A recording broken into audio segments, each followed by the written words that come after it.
How's everybody doing? Well, we're going to go live right now because it's 5:27, and I'd rather start sooner rather than wait until later. But anyway, welcome to the Miniac. Welcome to the live stream. I don't do live streams very often, but if you're here, you're obviously interested in the topic I have to discuss today. So as some of you know, Mini is doing a facelift that's going to be launched this year. The cars are coming out to the dealerships in March of this year, but they are unveiling what the car is going to look like, despite the fact that it was leaked already. They're going to unveil it at the end of this month. So what exactly are we expecting? Based on the leaked photo and based on the test cars running around, we're going to see some cosmetic changes to the exterior as well as some changes to equipment. We see new colors. I've heard that one of the colors we're going to be getting is Island Blue. So not exactly a new color for us, but new for the Mini hardtop. And I think there was an actual Mini that was seen driving around that was in Island Blue, one of the test cars. So we know that. We know we're probably getting Coral Red because they did have a special edition Coral Red edition. And the last time they did a special edition color, the White Silver Countryman, the White Silver edition, they actually brought out white silver as a color for that car. We may see some other colors. I don't know what the other color is. I know that we're getting some interior changes. We're going to go to the, if you've seen the new instrument or the new screen location, the new round, whatever that instrument panel, whatever it's called. Sorry, my mind is not where it is, where it should be right now. If you've seen it in the new country, there was a Mini Clubman I got to see today that I'm going to do a video on this weekend that has that new system as well. So pretty nice, pretty clean lines. We're also getting a new steering wheel, I've heard, and I don't know if it's going to trickle down to the other two models, but it is coming to the hardtop. It's a completely new design, new button locations, new style. It's a really nice look, nice leather steering wheel that was featured in an article from in BMW blog. So if you go there and check it out, you might find it. What else do we got? I've heard there's going to be, aside from the three new colors we're potentially getting, we're also getting, I've heard, a two-tone color fade roof. And I heard from somebody, I'm not going to name who, they said they saw one of the pre-production cars going to be unveiled. It had an Island Blue. Now, the reason they're doing that is it's based off of, if you've seen the concept car for the electric Mini, the concept car of the electric Mini had a yellow to, it looked like, I think, a yellow to white fade or something to that effect, or yellow to silver. I can't remember specifically. I just know it was an interesting color transfer, and people seem to like it. So they're going to be offering that. The goals with all these changes leading up to the eventual replacement of this car with the 4th generation Mini is they want to get more interest back in the vehicle, and they want to get people back into the showrooms to buy these cars, to drive them. They want to generate interest in the vehicle again, and that's part of what they're going. That's part of this whole plan, is to get people back into the showrooms, to get them interested in this car, add some new stuff into it, add some new kit, add some new technology. I've heard they aren't changing the powertrains, but I did hear they are increasing. I've heard there's a potential that the JCW may go to 265 horsepower. I don't know for sure yet, but I've heard rumors about that. I've heard the Cooper S may be upping its horsepower, and I've heard the Cooper may be upping its horsepower, which is interesting given the fact that in the UK and EU market, they've lowered the horsepower on the Cooper S to 178. So we still have in the US 189 at the moment, while the UK market and EU gets 178. So we're getting some good stuff coming. And part of the redesign on the exterior of the vehicle, the facelift, as it were, is because they're trying to get us used to this shorter look on the exterior in preparation for the 4th generation Mini, where it will be completely shortened on the front, completely new styling, and a fantastic new redesign of this car. And I think it'll be a redesign that people are going to love. But in the meantime, this is what we're getting for the facelift. But it's going to be definitely cool, definitely worth having, definitely worth checking out. Excited about it. I am having an unstable internet connection as usual because it's online right now. As you all know, we're in the middle of a pandemic. Everyone's on the internet. So I'm dealing with a unstable internet connection, strangely enough. But anyway, I'm open to questions here. If anyone wants to ask me any questions, feel free. If you've been wondering why I haven't done a video yet on the Paddy Hopkirk edition, it's because that car is currently sitting at port. And the reason why is they are waiting. They have a back order on the number 37 graphics for the doors. So that's the only thing keeping those cars from getting shipped to the dealerships as far as I'm aware. I did hear that there was one that was shipped to one of the dealerships. A friend of mine down in Orlando Mini did get one at their dealership. Not sure how. So I'll be sure that as soon as one arrives, I will do a video on it. In fact, my local dealership is getting 5 of them. One's sold already, but they're getting 5. So I'll have a chance to at least do one. So that's pretty cool. But I want to hear what you all have to say. Any questions you want to ask me about upcoming things with Mini, anything in particular, feel free to chime in here. The comment section is wide open. Feel free to chat, and I'm open to any questions you might have. Any suggestions, snide remarks, you name it. We're open here for anything. But there's going to be a lot of cool stuff coming up. So, anywho, Shaky Rider. Will the 4th gen be bigger? No, the 4th gen will actually be smaller. The reason why is they are going to be shortening the front end of the car. They've moved, if you've seen the video I did where I talked about the 4th gen, they moved the wheels on the front forward slightly. Short nose of the car. They've raked the roof a little bit. They've adjusted the A-pillars. They've tweaked everything. Now, part of the way to make the car smaller was they had to, it looks like they did away with the clamshell bonnet in order to make the front end smaller, thus allowing them to reposition all the crash materials needed for modern cars to dissipate impact. So we don't have it doesn't look like the clamshell bonnet is sticking around for the 4th gen, but the car is going to look smaller. However, the interior will stay the same size as the current F cars, and that's because it's one of the larger interiors, more comfortable, more inviting, and we're going to get the slightly smaller exterior that we've wanted to see. We're probably going back to similar proportions to maybe the R56, not necessarily the R53, but I think we're getting to that point. It's going to be pretty nice. I'm looking forward to seeing it. Caden says, last week when I went to go pick up my Countryman from Champ,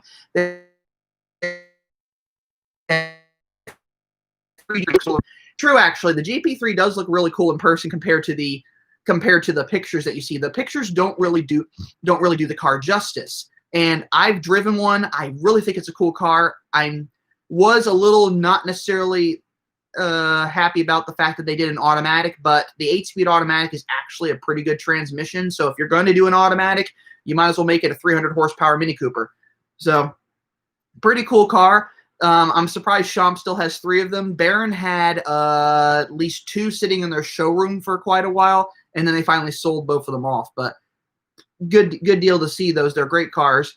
Game Rookie says Alfa Romeo Stelvio. I've seen way too many of those sitting on used car lots to count. As some of you might know, I do dealership inventory photography as a job, and there was one dealership I was at where there were at least 5 Stelvios around for very long with their owners. That I don't know what it means to have that many on the used lot, but it's kind of strange. The one thing I kind of did like about the Stelvio, though, is it had a start button on the steering wheel. That's interesting to me. So Brian Hendrick says, I just bought my first Mini last week, a 2021 Mini Countryman. Good choice. And when my wife and I need a second car, I'm debating getting the Clubman. Maybe I should wait and see this facelift. The facelift will be pretty cool. It's coming at the end of this month, the facelift for the F56. The complete redesign we're not getting until 2023 year, 2024 model year, I believe is what it's supposed to be. So we're going to be waiting a little bit for that. The Clubman currently is very, very nicely redesigned. The front and rear ends are really nicely redone. The Union Jack taillights, the interiors have been refined. It's definitely a nice car. The Clubman is probably one of my favorites. It looked like they were getting ready to be delivered and one sitting outside. Yep. I don't know why you would put a GP3 outside. Baron had both of theirs in the showroom. Shaky Rider. Will the Cooper get the all-4 sometime? As much as I would love the hardtop and the convertible to get all-wheel drive, all-wheel drive, I don't see it happening anytime soon. And the reason why is they did test the idea of putting all-wheel drive in the hardtop. If you look back far enough into the history of the Mini brand, there was a Mini Cooper that they showed. It was an R56 doing winter testing one year, and it was being tested, and they showed it. They basically were talking about the fact that it was being tested to show the new all-wheel drive system. Now, that all-wheel drive system was being tested in that car turned out to be for the R60 Countryman. But it was kind of cool to see that they were testing.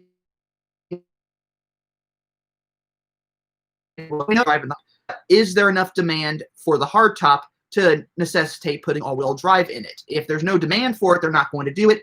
If the money isn't there, the car will end up getting more expensive. If the car gets more expensive, then what's the point in adding that technology? No one's going to want to buy it. And my internet connection just went down again. I'm hoping you all can still hear me. It's back. We're back. Okay, we're good. But anyway, back to the all-4. I don't see them doing that whole all-4 in the hardtop at any point in time at this moment.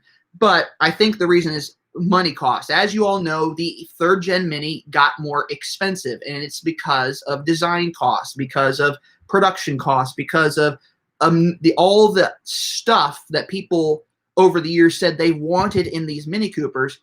You got it all. Everyone got exactly what they wanted in these cars. The result was they cost a lot. Average in 2006, it was like $25,000, was now $36,000 with all that stuff in it that everyone wanted. So they have to start looking for ways to make the design simple. And if they make the design simple, they can lower the costs on the vehicle. So that's why you're seeing a lot of the changes coming for the 4th generation Mini. They're simplifying the design a little bit, a lot actually, and that should result in some pricing changes, I hope.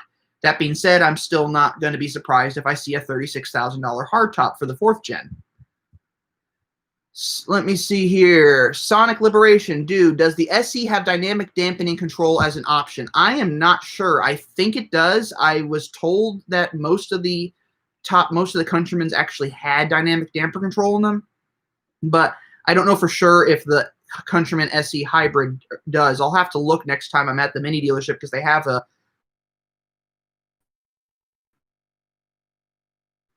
But I'll have to see on that. Game Rookie, I think you get the Mini quality low with BMW prices. Is this wrong, or what do you say? Well, the problem is the Mini quality is high. Well, yeah. If you want high quality, you get BMW prices. So the Mini is now a very high quality product. Thus, we have BMW prices.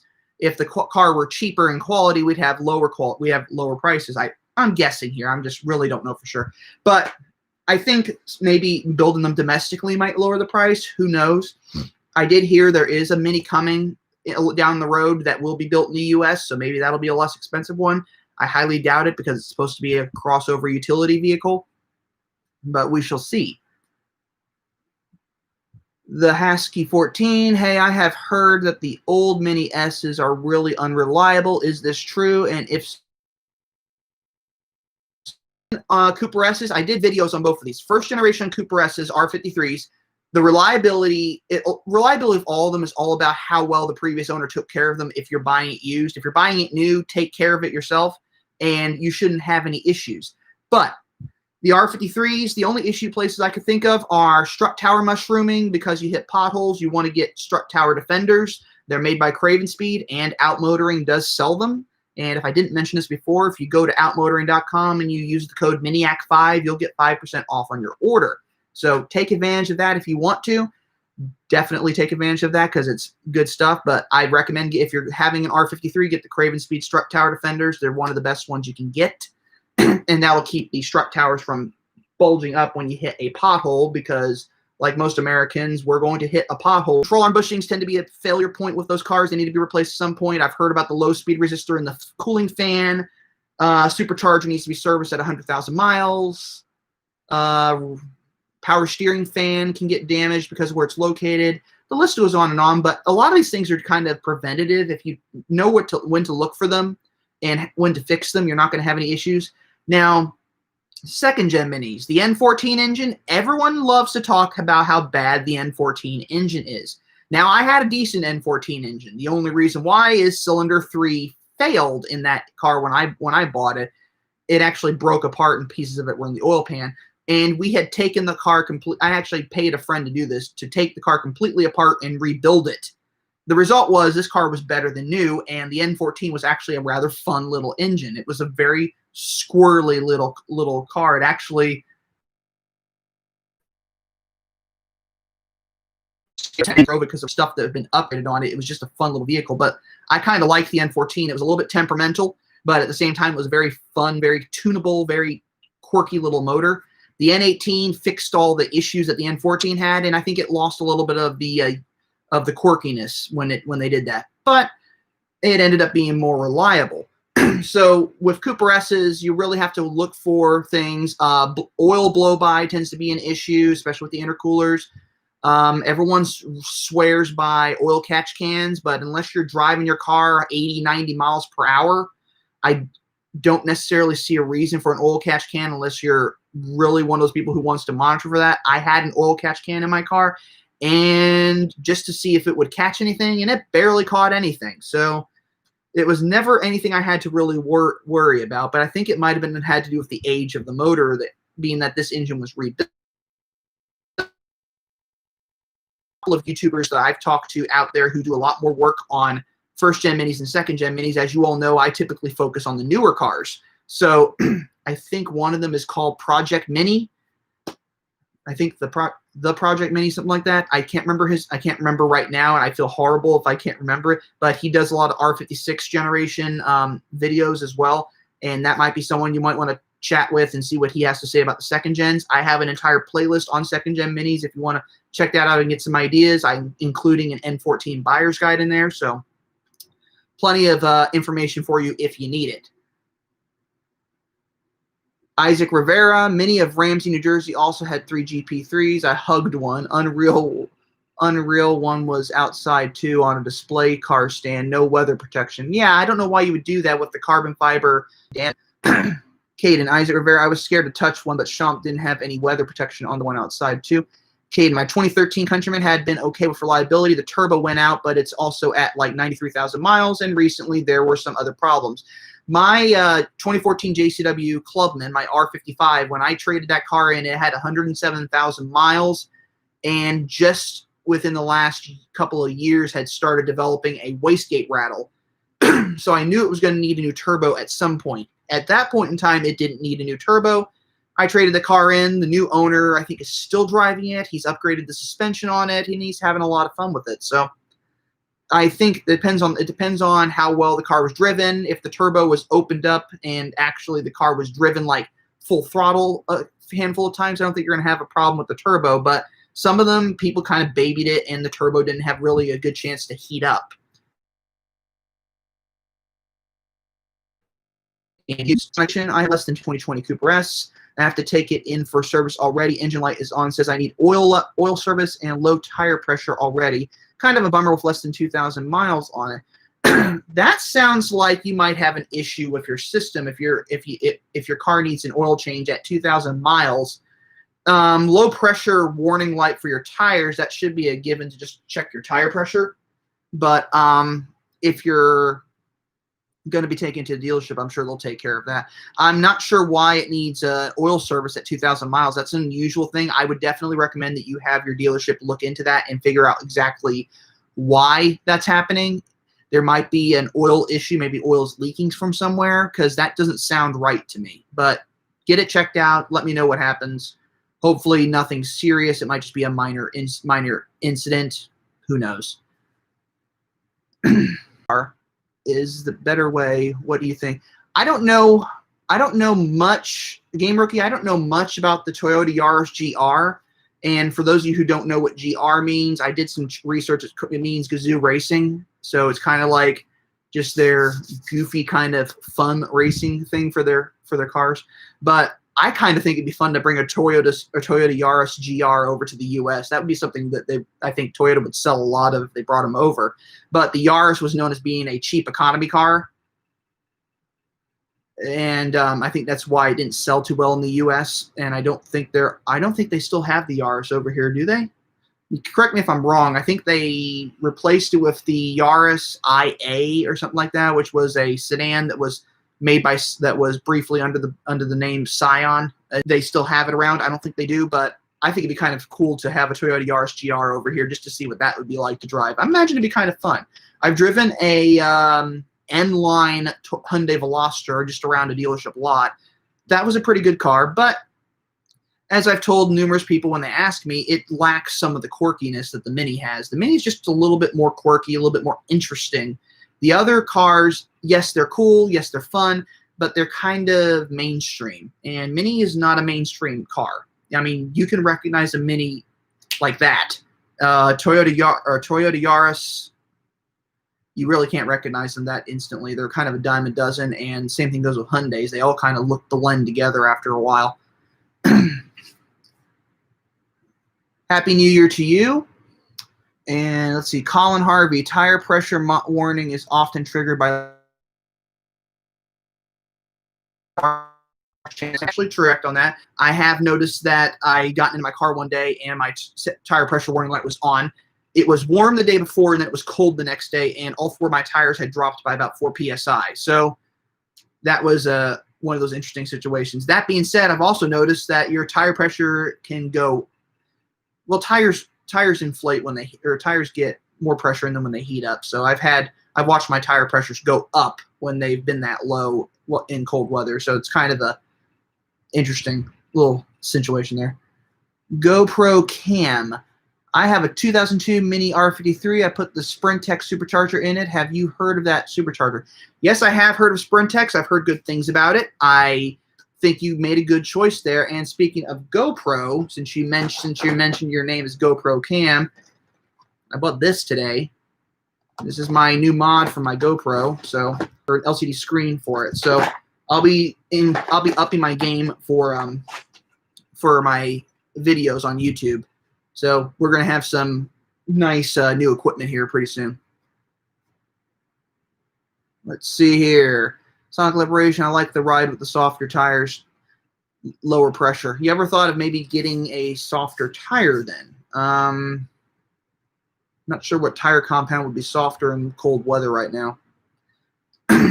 Worth the shot. Shaky rider. 2022 facelift will be more aggressive for the JCW. Yes, I've heard it will. Let me see if I can describe to you all what the 2022 facelift is going to look like. So, you've all seen the front of the Countryman. That's one example. But basically, the way the car is going to look, the trim around the grille is air dam, or it's actually a splitter, basically. So it's going to kind of merge with the splitter. The pedestrian bumper will be body color, so kind of harkening back to the first gen, second gen Minis. And where the fog lights are currently located, those are going to be vents to channel air, kind of like the Clubman and Countryman. And then the fog lights are going to be moved inboard, kind of inside that trim ring, that trim surround for the grille. So effectively creating a cleaner look, basically, is what they're going for. So it's going to be a cleaner, less cluttered look than what we currently have, which is a very complex look with different pieces attached to the car in different areas. So basically the chin duct on the front and the same thing on the rear is going to be gone, and they're going to simplify the look of the car. The JCW is heading in the same direction. If you've seen the GP3's rear bumper, that's effectively what the JCW it's going to be a very clean, low vent, no vent rear bumper. Same thing goes for the JCW. It's going to have some fairly aggressive front ducts, basically. No fog lights as far as I know, although they probably could if they really wanted to. And it's going to be it's going to be a different look. It's going to be a nice look, and I think we're all going to really like the look of this car. At least I hope we are. So, Game Rookie, you are a cool guy. I will subscribe to you. I appreciate it. Isaac Rivera. There is a knocking sound that comes and goes when I press and release clutch on my R5306. Is a performance clutch be more durable, or will knock sound continue? The knock sound kind of sounds like you're describing maybe a throwout bearing issue, or you could have a clutch pedal assembly issue might be occurring. I had a squeaking coming from that I thought was coming from my clutch, and the thigh bolster brushing against some plastic. But as far as your clutch issue, Isaac, I don't know for sure. Sounds like it could be a throwout bearing, more than likely. If it's making a knocking sound, something to do with the inside of the clutch. If you're going to go aftermarket with a new clutch, single mass flywheel is something to include in there because most minis have a dual mass flywheel. You can do a performance clutch in there as well if you really want to. If you're going to open up the transmission to do a clutch job, you might as well do all the good stuff in there to make it even more fun. But there's some options for you. And I can't pronounce your name there, but I don't know what country you're from. But anyway, Happy New Year. I am reading about a bigger Countryman, a smaller Mini, maybe a different type of Clubman, and somehow all these connected to the new factory in Germany. Just joined the live. They are Countryman for the next generation Countryman. We'll be moving production to Germany, so you can be sure that they're going to be building that car in Germany. They're not building it. They're going to stop building the Countryman in the Netherlands. But none of the minis are currently built in Germany, except for the racing ones, and I can't remember which other ones are. I think that's it, really, that are built in Germany. So as far as connecting them back to Germany, there's going to be a new factory in Germany, but it's going to be for the new Countryman at some point. Anyway, Caden says, do you know a company or seller that sells reasonably priced grill lights? I want some for my Countryman. I think they look cool. If you're looking for the OEM ones, your dealership would have the equipment to do that, or you can check outmotoring.com, and they actually do carry grill lights and have the LED ones for the newer lights if you want to have those. And that's kind of my go-to company when it comes to parts for my car and even oil for my car. You saw that I did a liquid moly oil change. I bought my oil from them. But they have those parts, and I don't see any issue there. You probably can get that kit reasonably priced, I would imagine. Colin Harvey, sounds like your front will look like Rocket Man on 2022 model. I think the Rocket Man is giving influence to the 2022 facelift, and it's giving influence to the 2024 model year redesign. So we're going to see some influence on those cars. In fact, the art when a friend of mine leaked or showed me the photos that were shown of the test car for the 2024 in China, he said that the article, he couldn't read it was all in Chinese. He couldn't read it, except the only word he got out of the article is Rocket Man.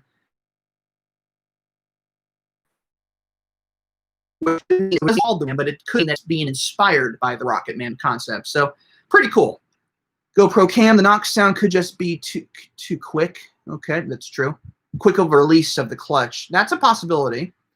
Jody Dobrin, I had to get an oil change on my new 2019 Cooper S, probably around 2,000 miles, and the dealer said that it was due to getting the oil changed initially according to when the car was manufactured. That sounds about right. I think when they I think that now that you mention it, I think the first oil change is actually like 2,000 miles after you buy the car. I think that is a normal thing to do. I'm not 100% sure on that, but could be correct. That sounds about right. Okay, my name is in Greek. In Latin is written like Petros. Okay, that's why I couldn't read it. Appreciate it. Hopefully not the only fan from Greece. Petros, I do not think you are the only fan from Greece. I know I have a lot of fans on the channel from Europe in general, from the Mediterranean. We're losing our internet connection again over here. I have very unstable internet in this area. But yeah, I don't think you're the only fan from Greece. So you can rest assured there. I think I even have a fan from... I think I've chatted with people from all over the world on this channel since I've started it. So let's see. Isaac Rivera, Cam, thanks. Sonic Liberation. I wish the Cooper was not going to be smaller in the next generation. I understand interior volume will be close to the same, but the front end will be shorter. The front end will be shorter. The A panel or the A pillars will be raked forward a little bit more so that there will be a little bit more of an angle to the wing, and the wheels will be brought forward more to actually give that kind of shorter nose look. And we're losing our internet connection again. I hope you guys are actually able to hear me when my internet cuts out, because I keep getting an unstable connection thing here in the corner, but I'm hoping you guys are actually still able to hear what I have to say. So hopefully we're not having an issue there. But anyway, so what Sonic Liberation was saying, you wish the Cooper was not going to be smaller. I've heard you're the first person I've talked to who actually wishes that the 4th generation Mini was not going to be smaller, because usually everybody wants it to be smaller and not go bigger. And people have talked about that like crazy. And I've also talked to someone recently who has to argue with his friends all the time about why that his Mini Cooper is actually a BMW, when I always am arguing with people that a Mini Cooper is not a BMW. So it's interesting situation there. Maria, any news from Mini Takes the States? Well, as far as, oh, do you sell Miniac window decals? Oh, okay, I got what you said. No, I do not. I do not sell Miniac window decals.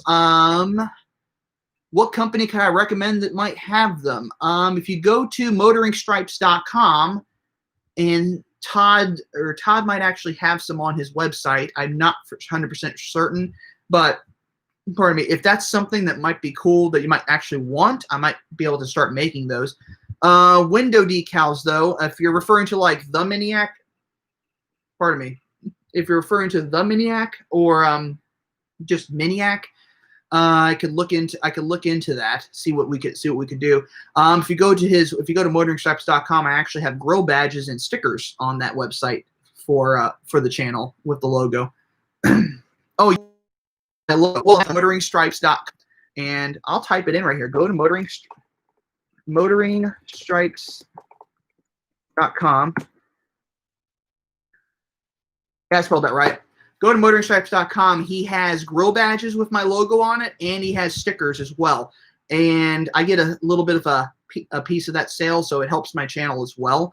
And yeah, he does all my grill badges and all my stickers right now. And he's done all the vinyl on my car. If you don't know who Todd is, he is a co-host of the very famous podcast White Roof Radio. He's also friends with the editors of Motoring Files. So kind of a small world when it comes to the mini community, but he's the guy to go to if you want decals, if you want grill badges, if you want stickers, if you want something custom made and you can't find it on his website, contact him, tell him what you want. And he has a whole thing on there for inspiration on how you might want your car to look, or what you like, different stripes, different colors. There is no limit to what kind of stuff you can do when it comes to vinyl for your car and decals and all that good stuff. And he's one of the good places to go to for that. There's other decal places out there that I'm aware of. I can't remember them off my top of my head at the moment, but I'm friends with Todd, and I know he does fantastic work, so I would definitely talk to him if you want to get decals or vinyl stripes, roof graphics, you name it. And especially if you want grill badges, he does tons of grill badges, and he's one of the best out there, and highly recommend him. Anyway, let's get into here. Intermittent connection is what Sonic Liberation said I'm getting. That's okay. Caden, I honestly like them bigger. Let's see, GoPro cam. Yeah. Where we go? Shaky. Yeah. Is Mini Electric getting more powerful? There has been, if you remember the story about the GP, they were calling it the GPE. It was that electric GP that's been running around on the track. There's a story behind that. A friend of mine was at the tour of Plant Oxford, I think, a couple of years ago, and this is when they were still developing the electric Mini. And he saw a JCW sitting in the parking lot that was electric, and he asked about it, and they said that it was a concept vehicle or a test vehicle, and basically that was all he was told. It was a test vehicle. So. And no one else believed me when I said that, hey, someone said there's an electric JCW. And turns out that they actually were working on an electric JCW. So if this GP3 spec electric Mini comes out, electric JCW hardtop, and it'll probably be, I'm hoping for a horsepower increase, a power increase of some sort for the car, but they are using the technology out of the BMW i3, but I think there's an advantage with the JCW if they use a GP to do an electric car, because the GP doesn't have a back seat.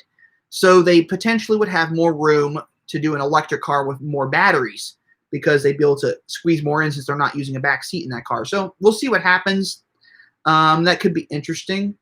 I think they are going to increase the power to the Mini Electric at some point. And part of the redesign of the fourth generation Mini is the car is being designed to be a full electric car. So you're going to see probably an increase in range. You're going to see an increase of range, increase in power, and then they actually end up seeing it's possible to see 200 miles of range potentially at some point for the electric Mini. And as part of the redesign, they're making the car basically to be an electric car, and then they're going to offer internal combustion engines along with it. So it's going to be an interesting thing to see what that happens. I'm looking forward to seeing what they have come out. I'm really hoping for a horsepower increase. I'm hoping for power increase on those cars and a range increase, because I think that'll definitely improve the brand and improve the desirability of those cars. As it is, the electric Mini is already probably one of the most desirable hatchbacks out there, just because what's unique about it is it incorporates all the electric technology, and it doesn't sacrifice any of the cargo space or any of the interior space. And in fact, I do have a video coming up at some point with another electric Mini. Yes, I've done electric Mini videos before, but this one was a little bit special, and I just had to do this. So we're going to have that video coming up soon as well. Petros is for any bigger for safety reasons, correct, and possibly for economy as well. BMW would like to share platforms, although I would like the fourth generation to be smaller. I would love that. The fourth generation is going to be smaller. It's going to be built on a bespoke platform, not shared with any other Mini or any other BMW vehicle, except for the Clubman and Countryman, which will still use BMW platforms. The Mini will be using a platform that's being co-developed with Great Wall Motors in China. The electric, as far as I've been told, I don't think all the electric Minis are going to be built in China, but I know that the majority of the Minis being built in China, that will be built in China for the fourth generation Mini, will be electric only. So that means the internal combustion ones, as far as I know, are still going to be built in Oxford, unless they decide to change that. And I don't know what the situation is with Brexit. I know they've officially left the European Union, but I don't know exactly how that's going to affect future construction of the Mini in the UK versus Europe and Hungary potentially, which could help with European production. But it should be interesting to see where they start doing this. But no, I don't think all of them are going to end up coming out of China. But you were talking about them being bigger for safety. That is exactly the reason that they got larger, is because of crash safety, crash materials. But what I noticed with the fourth gen is they've done away with the clamshell bonnet. And I think that had to do with the fact that they wanted to be able to disperse all the safety materials that are used to help in the event of a collision with another car or a pedestrian. They were able to disperse that all throughout the front of the car by doing away with the clamshell bonnet. So I think that's one of the reasons they did that, which means now you have a front fascia, you have two fenders, and you have a normal hood or bonnet, basically a smaller bonnet, as it were. So I think that means that that's why we've had generations. Not necessarily a terrible thing. I think the car will still have the style and instantly recognizable as a Mini.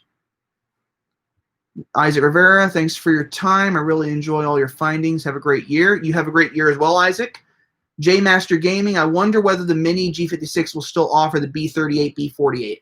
I think it will still offer the B38, B48. The U.S. market does not have the B38 or B48, actually. They have the B36, B46. And for the JCWs, they have the B46D, which is a higher horsepower B46 engine. I think they're going to still continue to use the modular engines because I think they're well-made, solid engines, very reliable, very durable, and I don't see any reason why they would want to change that. So I think those are still going to be a player in the game when it comes to Mini, so I don't see those going away anytime soon. But RS hardtop, and I think that's coming this year. I don't know if that's actually coming to the U.S. market or not, and I don't know if it's actually going to come at all, because I've heard rumors about it, but nothing really concrete has been shown to show that they're actually bringing this over. But it's supposed to be a 48-volt B48 hybrid electric motor, the same one that's used in one of the BMW 4 Series coupes, I think. So should be interesting. Looking forward to seeing it. Let's see here. Sonic Liberation, I wish Mini looked into making cars close to where Skoda makes them. They are great cars and not too pricey. I don't exactly remember where Skoda builds their cars. I want to say Where does Skoda build their cars?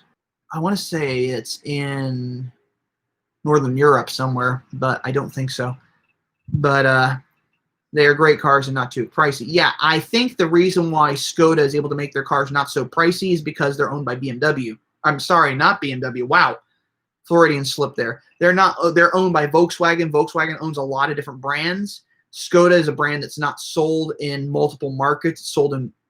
It's not sold in globally like the Mini is. So I think because of that, they don't have to make the car globally marketable, sellable, safe, or have safety standards that are global. So I think that's probably why the car is cheaper in where that car is built. So we should see. We'll see.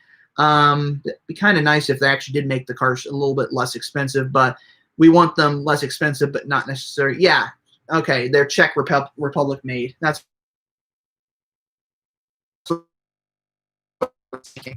don't know if they. I don't know if they. I don't think they would make the Mini in the Czech Republic necessarily. Sonic. Oh, sorry. GoPro Cam. What do you think the best way to put the most horsepower into my 2002 R53? You can definitely increase your horsepower on an R53 by getting a reduction pulley. What company makes one of those? Alta makes a good one. Craven Speed makes a good one as well. It's a 15. You get like a 15% reduction pulley. I think that's what I had in my. Yeah, I had a 15% reduction pulley in my R53 Cooper S, and it was fantastic. And that was that was an easy increase in horsepower. I don't know how much horsepower it got me initially, but it was just enough because that's one of the probably the best mods for horsepower increase if you want. You can do tuning on the cars, but I would start off if you're going to start off with something with R53. Brett Hudson, hey, I just thought I'd let you know. Thanks for all the reviews, and I just bought a 2021 Mini Cooper 4-door. It is one of the cars I fit into. I'm only six. You're only 6'8". Yeah, that's what's kind of cool about Mini is the fact that you can be really tall and fit in the car just fine. So that's kind of a cool thing. I've seen people almost 7 feet tall fitting into a Mini Cooper just fine. But I think we're winding down. GoPro Cam Sprintex gave me one with the supercharger. Yeah, so there's an option. There's an option there for pulleys if you want. What other upgrades would I do? Well, I can show you an upgrade that I did. And I haven't installed them yet, but I'm going to install them soon in my informal. The floating center caps. It's like I never thought I would get these because I thought they were like the silliest gimmick in the world. But now that I got them, I actually kind of like them. I think they're kind of cool. But it'll be interesting to see how they work on my car.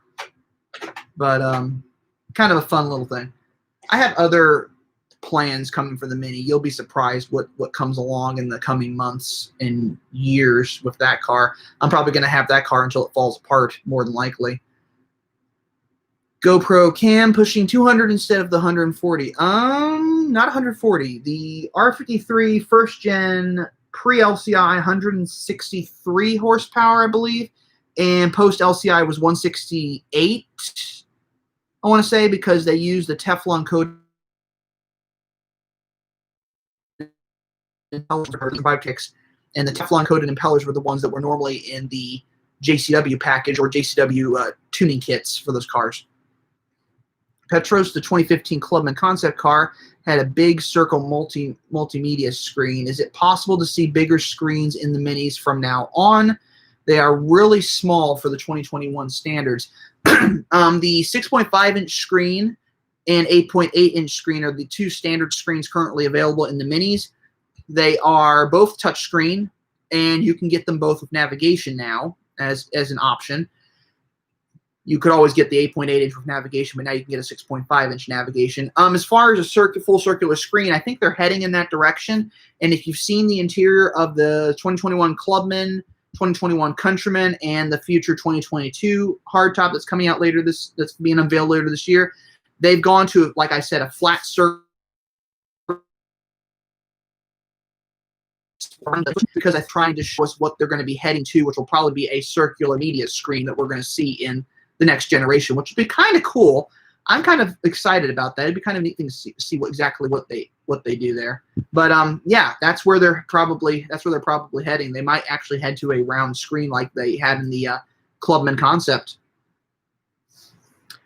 J Master Gaming, I have the 2-liter in my F56 LCI, and I think it's a great engine, so it would make sense for them to keep it in the G56. I agree. It's used in so many different cars, even the new Morgans. The Morgans, do the Morgans use the B series engines, or is it just they use a 2-liter? Because 2-liter engines are very common throughout the automotive world, especially, and so are 1.5 liters, because Mini makes a very, very good 3-cylinder turbo. The 1.5 liter 3-cylinder, the B36, B38, that's a very good engine. See it point them having tons of 3-cylinder engines with high horsepower. Okay, yeah. So the new +4 from Morgan uses the B series BMW engine. So that's surprising. That's something I didn't know. But then again, Morgan has used Mini Cooper parts before. They used the headlights, the xenon headlights off of the R53, if you didn't know that. And that's kind of an interesting little piece of information for you there. But yeah, anywho, what else am I got here? Shaky Rider, I missed the center speedometer. Will that come back eventually? I don't see the center speedometer coming back. I could see them if they decide to do the whole center screen as an media screen. I could see them maybe having the speedometer as a screensaver, maybe, and do like a whole circular screensaver kind of thing that was a speedometer that matched what you see in front of you. Right up here in front of me, either digital or analog, in every Mini I've owned. So I've never actually missed the center speedometer. It was interesting. It was quirky. It scared your passenger, but I never actually used it, really, unless I was running low on fuel, and then I kind of had no choice because I could no longer see the digital readout in front of me. I had to actually go and look at the one right in the center. So Sonic Liberation, who would pay for nav when there is a Google Maps phone app with free updates? Good question. I really wonder. My thing with navigation, I don't have any navigation in my car. I use my phone for navigation. I don't know exactly why people are so hell-bent on navigation when it's really kind of amusing, because I've 30 miles. And it's usually the same 30 miles that they know. They drive around their town, they drive around their city, they may drive an hour outside their city, go somewhere, and then come back. But I don't understand why they necessarily need navigation unless they get lost and like they really genuinely do not know where they are. Navigation to me is more of a necessity for long trips, but not necessarily something for short commutes around your town. If you know where you're going, you don't necessarily need it. And then at that point, if you're going to need navigation, your phone has Google Maps, Apple Maps, whatever you want. It's all right there. Any other map app you can get. You can also apparently, I think, download map apps using Apple CarPlay in the Minis. So I don't necessarily know why, other than the fact that it's kind of nice to have navigation. Now, that being said, if you're in one of the electric Minis, actually, if you use navigation for every single trip you take, it'll give you the most efficient route to go to take, basically, so that you don't use a lot of energy in those cars. Basically, the least amount of fuel, the least amount of electricity as possible by mapping out every single one of your trips that you take if you have navigation. That's a navigation standard in the electric Mini anyway, but that's kind of a cool little trick there. It basically uses satellites basically to give you the most efficient route. So there are some advantages to the navigation system, but for the average person out there driving around, I don't know if you're intending the car to be your daily driver, just to go to work and back. I don't know if necessarily navigation is something you absolutely need. Is it cool? Yes. If you want to get the digital dash, the new digital instrument cluster, you have to get navigation. There's no other way around it at the moment, unless they change that digital dash. Meantime, the only way you can get digital dash is to get the navigation system. So we got Michelle in here. What are your thoughts on the Mini head-up display? Is it useful for a new driver? Excuse me. I have the mini head-up display in my car, and I love it. And the thing about it is, it has your speed right up here. So your speed is now in front of you. So while you're driving down the road, you don't have to look down at your speedometer at any point in time while you're driving the car. And I really like that. It's actually a great feature, and it's something that I didn't have any of my previous minis because they didn't have that as a feature. And now I have it in my current one, and I love it. I think it's really, really great, and I wish they'd make that standard in all the minis because I love the head-up display in that car. But is it necessarily something useful? For a new driver, I would imagine so, especially if you are doing that for even a quick glance or just looking down or using peripherals, whatever you need to do. For a new driver, being able to see the speedometer right in front of you is probably a very good thing to have. And if you're going to be giving a mini to someone who's a new driver, why not go for the one that has a head-up display? Or if you're just going to let your child drive your mini and it has head-up display, it's going to be ideal for that situation because you're not taking your eyes off the road. And the whole point with new drivers is you don't want them to take their eyes off the road. That's why you do everything to keep their eyes on the road. That's why you don't want them to look at their phones while they're driving. That's why I think every new driver should have to learn how to drive stick shift, because if you are a new driver driving stick shift, and I was a new driver driving stick shift once, you don't have time to look at your phone while you're driving because you're too busy making sure you're in the correct gear, making sure the pedal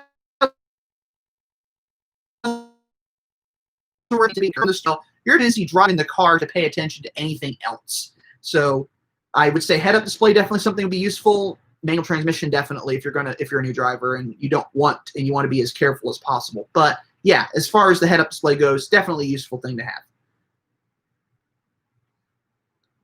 And we got Richard Handler in here. I've needed to use the built-in navigation once or twice due to no cellular service. Well, that would come in very handy then. Yeah, if your cell service goes down, then having the built-in navigation in your car is very, very useful. And then we got G built-in 1. I love the HUD. The speed is great. The radio preset scrolling is great. With nav, it gives you the next turn. It's awesome. Yeah, with navigation, with the head-up display, it will put the turn-by-turn directions in the corner. And this is my corner here. It'll be your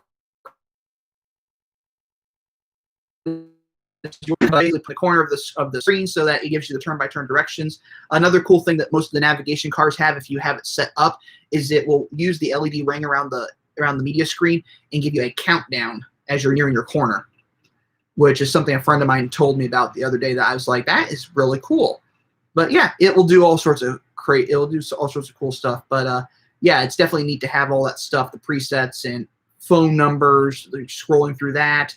I find that I take my eyes off the road very, very infrequently now. If I'm looking for something on my phone, like if I want to make a phone call while I'm driving, I can actually just glance at the screen. If I want to change the station, change the song, everything. It's really great to have. What we got here? Sonic Liberation. It will be cool when cars provide monitor screens that allow for custom designed instrument cluster options. That would be cool. Another feature I thought would be kind of cool, and I've seen this in some new Hyundais, oddly, is they have a thing now, and I don't know how many other companies do this, cameras in the side view mirrors. When you put your turn signal on, it actually activates a camera that shows you what's to the side of you while you're turning or changing lanes. Kind of a neat feature. It actually will put the screen like right up in the middle of your speedometer.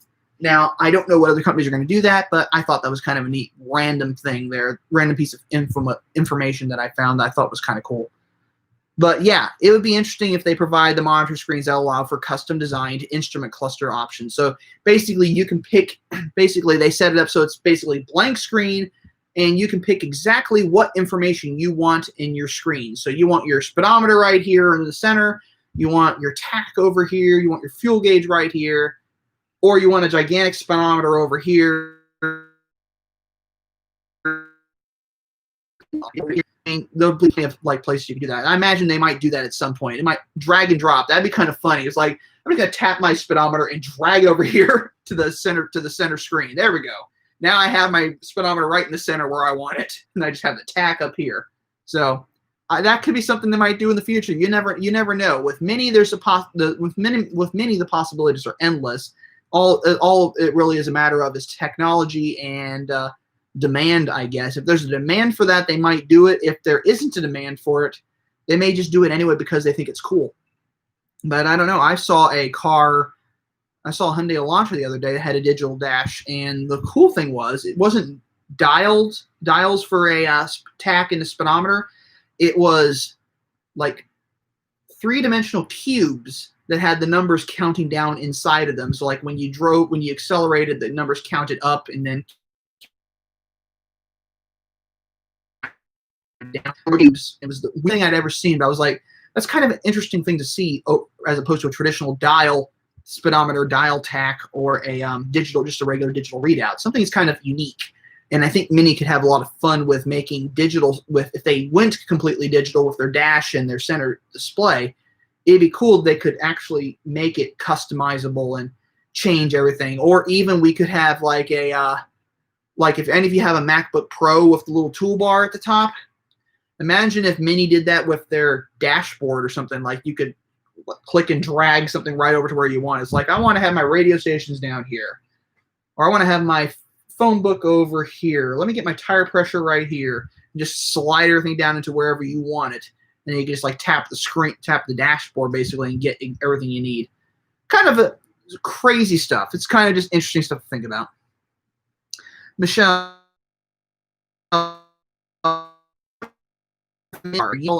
ooh, let me see. Well, there was one Mini that was my favorite. It was a 2013 Mini Cooper S with a JCW tuning kit that I got hit by a truck in.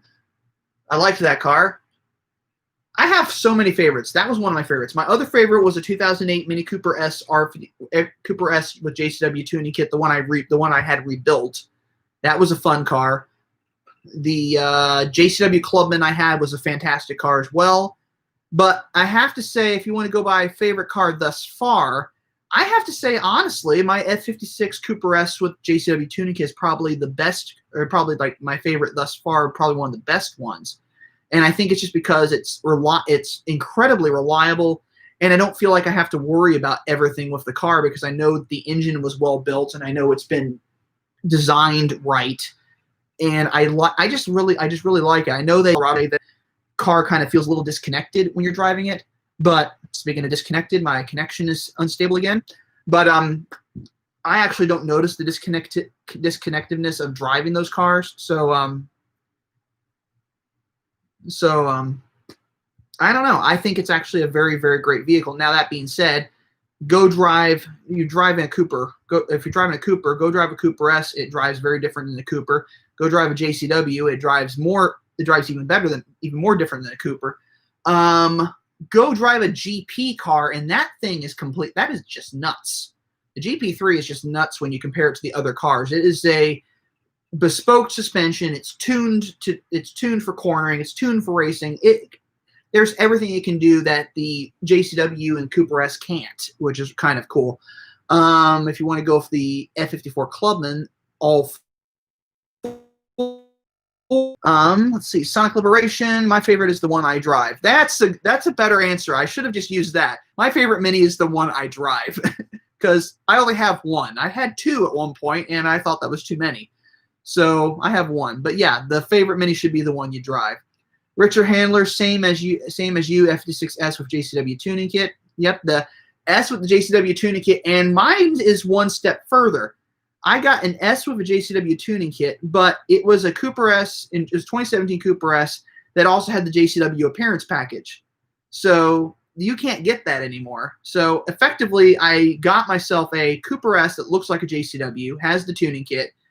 It has everything I want. So what I call that car my happy medium. It's somewhere between the Cooper S and a JCW, and I love it.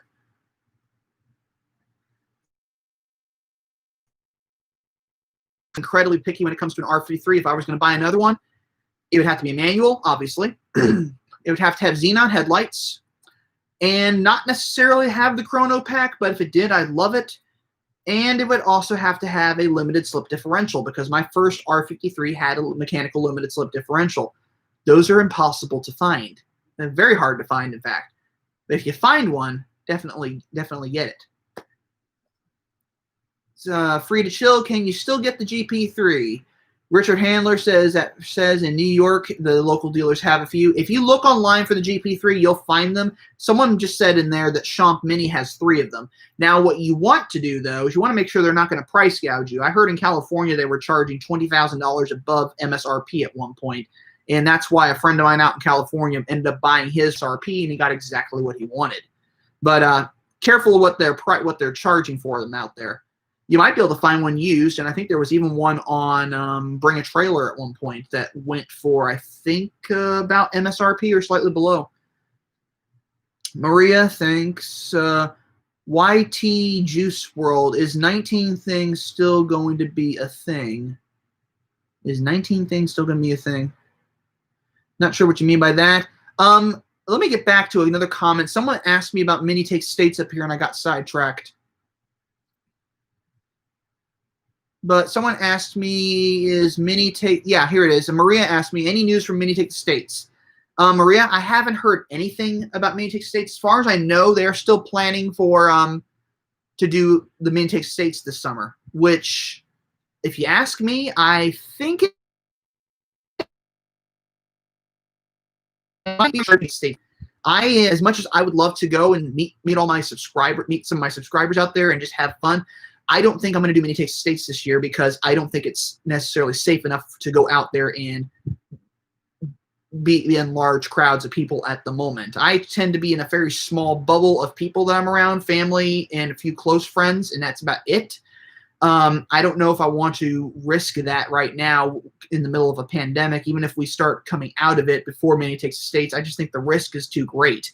I feel like I feel like I may wait until the next one. I know I've talked to a lot of people who have said they're going to wait until the next Mini Takes States rather than go to the one this year because they just don't feel like it's a safe idea. But we'll see what happens. Anywho, Sonic Liberation, when I pass a BMW in my Mini, I feel like they made a mistake buying that boring and expensive car or expensive thing. I agree with you. G Built, go for it. Oh, YouTube Juice World, COVID-19. Is 19 thing still going to be a thing? I think the pandemic should be under control by the end of this year. I'm inclined to think that it'll eventually wind down. The thing about pandemics is they do have a beginning and an end. I mean, it started in March. It started early last year. It will end eventually. It's just a matter of time, just a matter of patience, and just dealing with what we have to deal with right now. Just take all the precautions we need. If we get sick, take precautions then. If we don't get sick, continue to take precautions. I wear a mask everywhere I go. I wear a mask in every business I walk into. I wear a mask at work all day long. I wear a mask around most of my friends. I take every precaution I can because there's no reason to risk it. That being said, I make sure my masks look really cool. I have one with my logo on it too. I might as well have fun with them if I'm going to be wearing them everywhere I go. J-Master Gaming. Oh, hold on. Back it up here.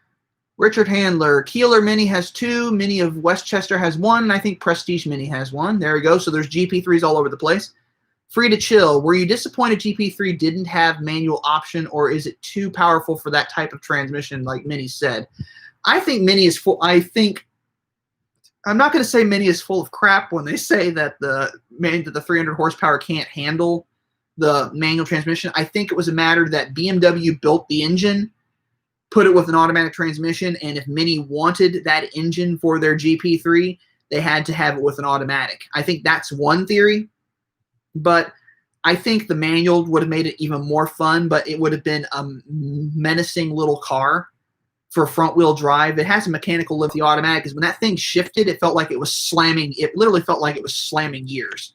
It was just the way it drove. It was kind of a fiendish little car in that regard. But no, I don't think it was. I was a little disappointed they weren't going to do that. But then when I heard how much freaking horsepower it was going to have, I was like, yeah, I think that's probably not a bad idea.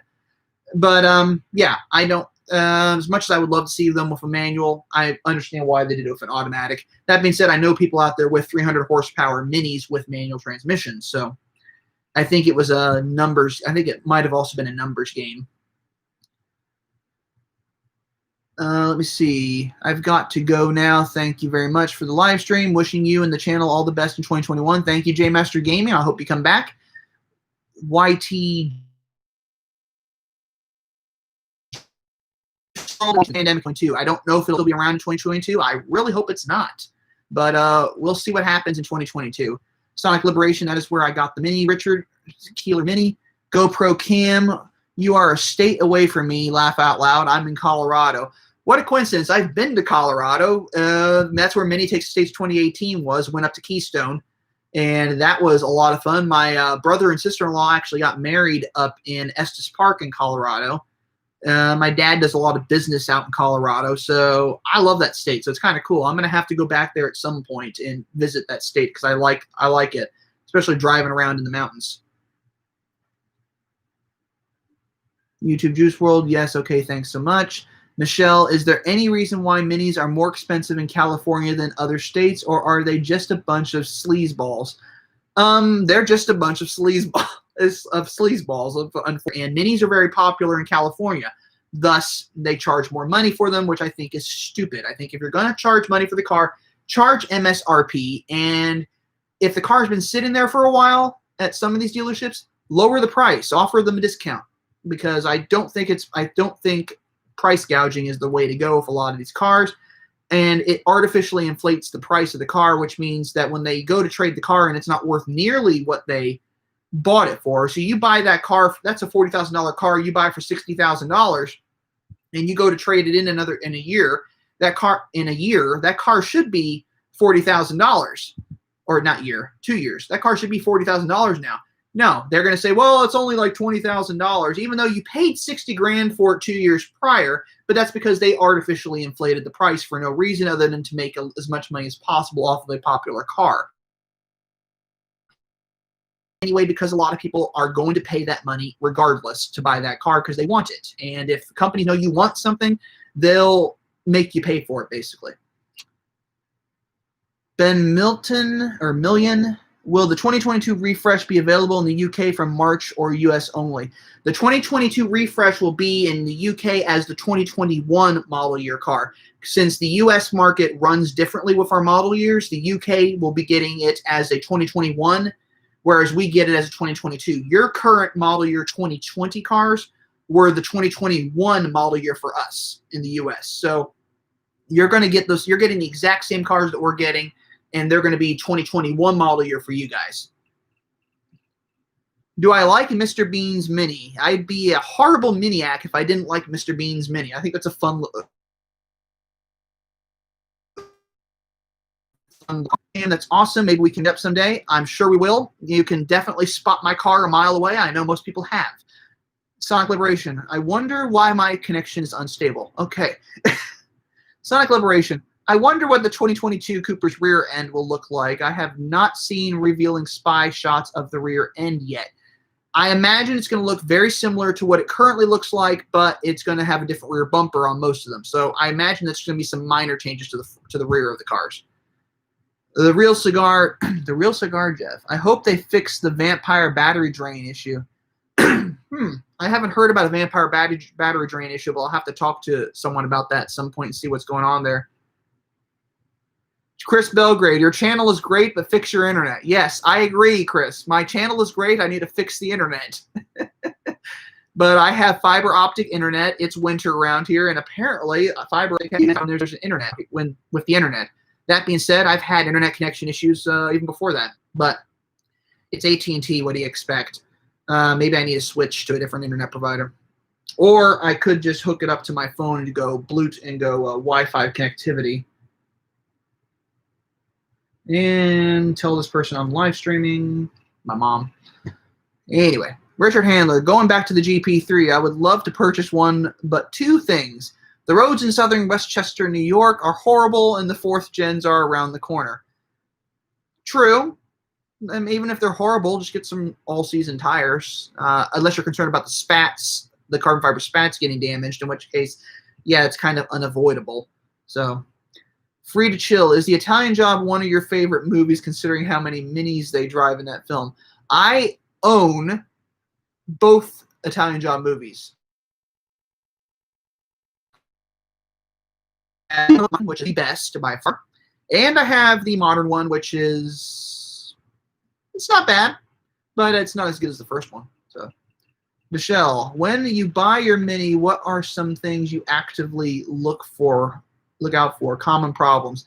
If it's a used Mini, I look for rust because I don't want rust. I look around the taillights, look around the headlights, look around the gas cap, door sills. I check for those things. I check for maintenance. If you want a well-maintained Mini, look for one that's been well-maintained. If it's been to the shop and it's been fixed and maintained properly over the years, that's a good one to buy. If it's been to the shop numerous times and the owner didn't do anything on the car, I wouldn't buy it. Now, you can contact dealerships and ask, or contact dealership service departments and ask them for maintenance records, and they'll basically tell you, they won't tell you who owns the car, obviously, but they'll tell you what buying a used Mini. So stuff like that, just to avoid. There's things to avoid, things to not worry about. That's usually the easiest thing to do if you're going to buy a used Mini.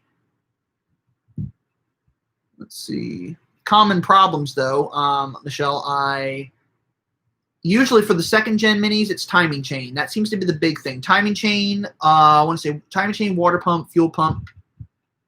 Those three things seem to be the ones that have the most issues usually. And those seem to be the three things that are usually the easiest to resolve once you figure them out. And the idea is you want to find them before they become a problem. Because otherwise, if they become a problem, then it's kind of too late. That's why with like the timing chain issue, keep the oil levels where they need to be. Otherwise, if you starve your timing chain of oil, that's why it fails. So there's different things to look out for. I did a video on what to look out for when buying those cars. First, two or three videos on those cars, playlists out there. So go check those out if you want information on what to look for when buying those cars. I can't think of everything off the top of my head, but there is stuff to look out for, and it's pretty common sense stuff. Richard Handler, I have to go. Have a good rest of the live stream and keep well. See you, Richard. And you're very welcome, Michelle. Happy to answer any questions you have. The Real Cigar, I have a 2015 Countryman S. Love it, but may trade for the GP if I get a good deal. If you can get a good deal on a GP, go for it. I don't see any reason why you wouldn't want one of those cars. Those would be a fun vehicle to have. Sonic Liberation, tons of peeps locked up in their houses, social distancing, watching vids to pass the time, and using up bandwidth. I agree with you. That is why my internet's running slow, because everyone is using the internet right now, including me, and I'm using it for other reasons. Free to Chill, your guide was great. I love the content and the industrial warehouse setting of the video.